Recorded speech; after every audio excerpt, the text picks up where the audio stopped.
Are ideas just random, given out by bored muses at their convenience? It sure feels that way.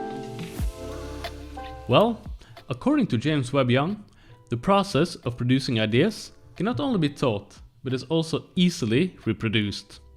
In his short book, A Technique for Producing Ideas, Webb Young presents a 5-step process on how ideas are created and how to adapt them into a finished product. The book was written in the 1940s, but it's just as relevant today. And one of the main principles of the book is that the production of ideas is just the same as the production of any other product. And Webb Young compares it to the production of Fords on an assembly line. Okay, so let's go through the different steps making up the idea production line. The method builds on Pareto's principle, that all ideas are just a combination of old ideas and knowledge. Webb Young calls this knowledge material and splits it into 2 different categories, specific and general. As the book was written for marketers, Webb Young classified specific knowledge as knowledge about the product and the people to whom you propose to sell it. General knowledge is everything you know, all the bits of information you've gathered throughout the years. While it's easy to think that specific knowledge is the most important type, Webb Young remarks that general knowledge is just as paramount. He further recommends that you write down every idea you get and index them either in a scrapbook or in a file. For example, a Zettelkasten. In this step, you look through your material. Try to look at it from different angles, squeeze and form. Webb Young writes that this step isn't about actively looking for ideas, but listening for them. So write down everything that comes to mind. That means everything. This step ends when you enter the hopeless stage, where everything is a jumble and nothing makes sense. It's time for the 3rd step.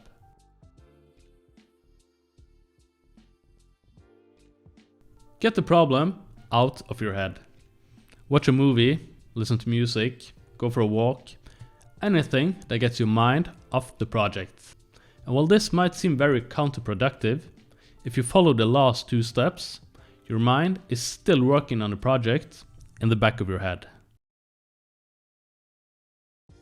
Suddenly, the idea will appear out of thin air. And very often, when you're doing something mundane, like going for a walk or brushing your teeth. And if you feel exceptionally foolish once the idea hits, because it just seems so obvious, don't worry, that's completely normal.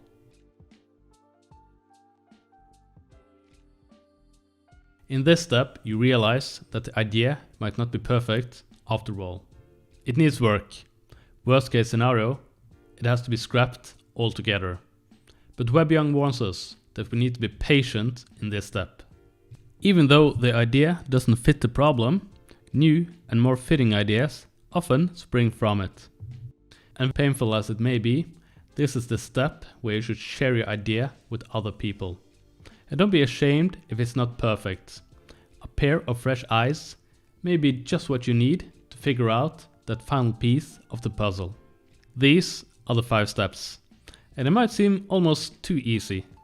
But the real trick is to possess enough raw material to have the most potential connections available.